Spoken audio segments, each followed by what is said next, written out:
A pale crescent moon barely peeks through swirling storm clouds, casting faint light over a dead forest, twisted black trees with no leaves, long shadows stretching like claws. A lonely dirt road curves through the woods, tire marks soaked into the mud, headlights of a 1940s black car flicker in the thick fog ahead.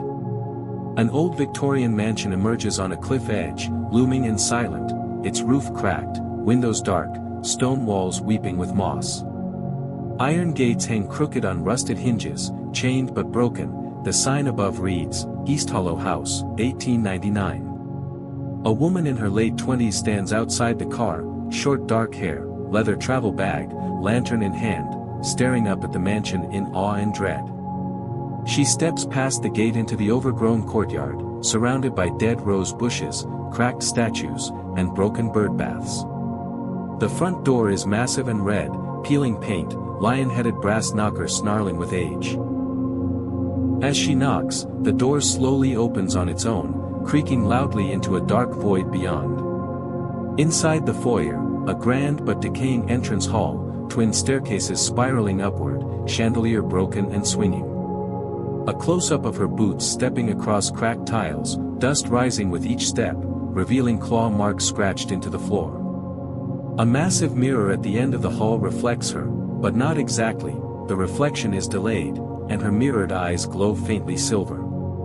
Portraits on the wall turn slowly as she passes, eyes following her silently, some faces scratched out.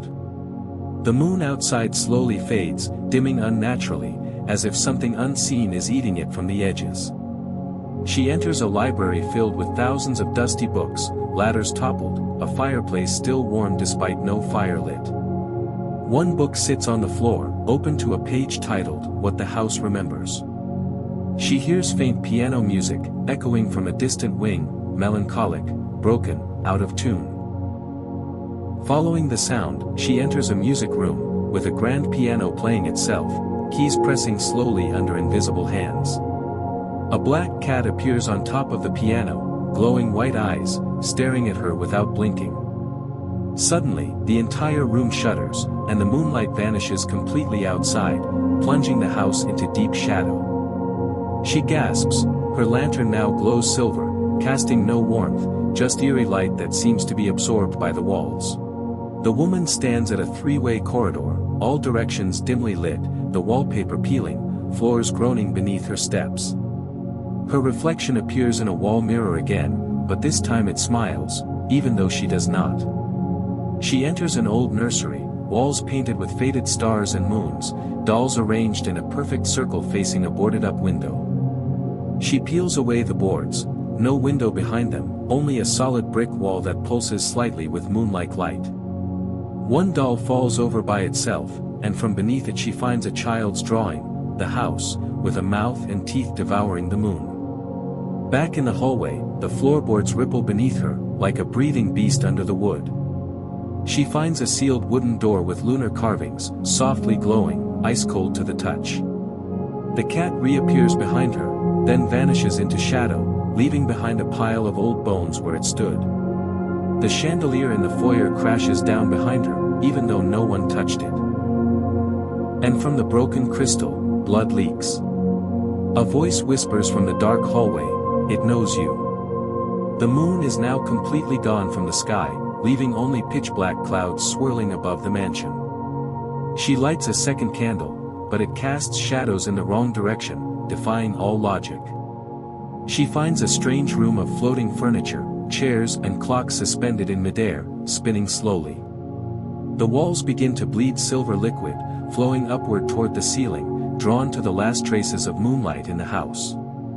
A ghostly girl in a nightgown appears at the top of the stairs, face blurred, softly humming an old lullaby.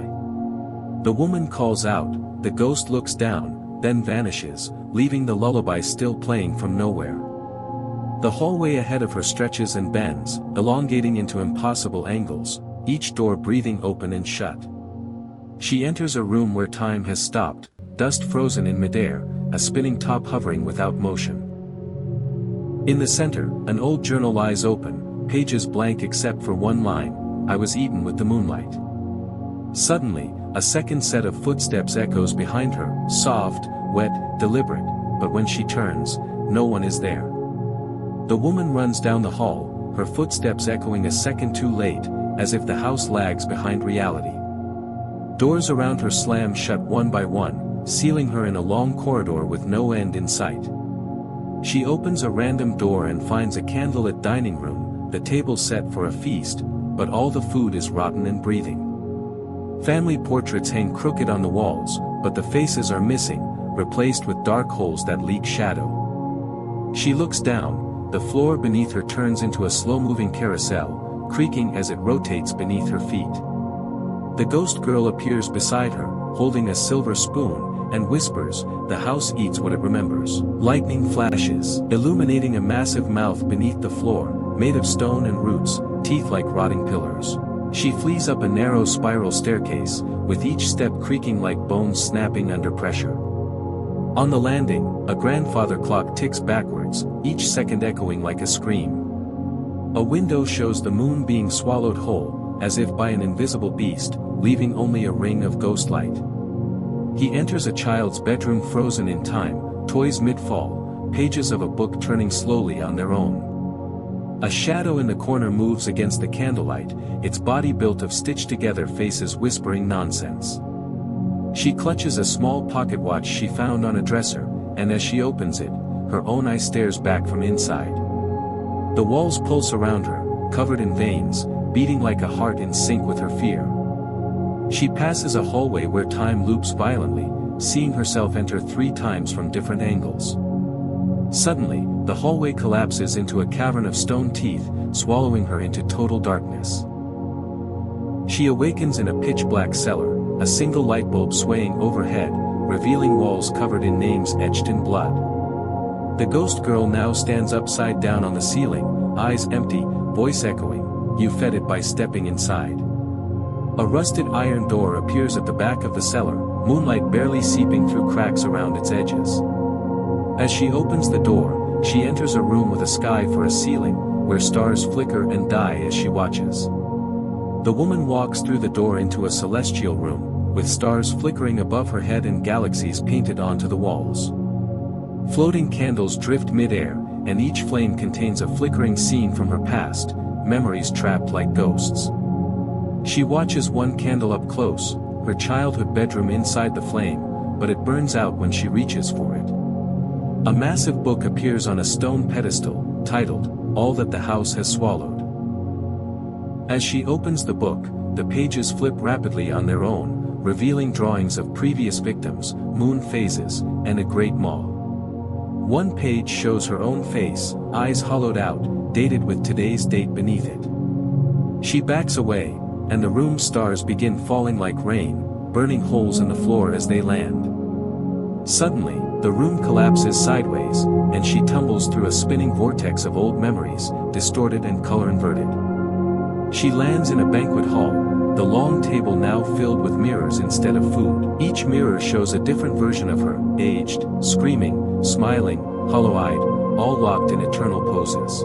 She smashes one mirror, and black smoke leaks out, whispering, "You cannot starve what already fed." The room shifts to the inside of a grand cathedral, where moonlight streams in through stained glass windows, except the moon is weeping. The pews are filled with shadow people, heads bowed, and in place of a priest stands the house itself, in humanoid shape. The woman walks the aisle slowly, pulled forward by unseen force, her feet leaving glowing prints behind. The altar is a wide-open mouth, filled with silver teeth and ancient bones, and the house figure beckons. The ghost girl appears beside her, holding a doll made of moonlight, and says, "You still have something left to feed it." A hidden door opens behind the altar, revealing a black staircase leading downward into moonlight. She takes one last look back, the shadows watching her silently, the moon's tears dripping louder now. As she steps downward, the walls around her shift into moonstone and bone, glowing softly like the surface of the moon. At the bottom of the stairs, a circular chamber with a moon suspended in the middle, surrounded by thousands of ghostly faces orbiting it slowly. In the center of the moonlit chamber, the suspended moon pulses like a heart, silver veins running into the floor and walls. Ghostly faces orbit the moon silently, some weeping, some whispering fragments of their last words. She steps closer to the floating moon, its gravity pulling at her hair and clothes as dust rises around her. She sees herself reflected in the moon's surface, but her reflection is pale, eyeless, and smiling. The ghost girl reappears, now glowing faintly blue, her eyes full of sorrow. This is the mouth. It eats the light to remember itself. The silver veins on the floor twitch, and from beneath rise twisted moonroot tendrils reaching toward her. She turns to run, but the stairs behind her have vanished, replaced by a dome of lunar stone, sealing her inside. A voice not hers speaks from her mouth, whispering, "You brought your own memory. That's enough to feast on." The floating moon cracks slightly, releasing beams of light that burn holes through the floor, and reveal bones underneath. She finds a silver blade embedded in the ground, etched with lunar runes, a weapon once used to blind the house. As she grips it, her memories flash rapidly, moments from childhood, joy, trauma, flickering like candlelight. The ghost girl says, "You can cut the moon. But you must lose what it shows you." The woman raises the blade, striking the floating moon, which shatters into thousands of silver shards, screaming. The chamber begins collapsing, stone falling, ghost faces scattering in all directions, weeping as they vanish. Light floods in from above, ripping the lunar roots from the walls and burning away the house's living darkness. She falls backward through a tunnel of stars, fragments of the house spinning past her like dead satellites. She stands slowly, but her reflection in a puddle still smiles on its own, eyes glowing faintly. She walks away from the clearing as the moon rises again, but it's now cracked, and watches her.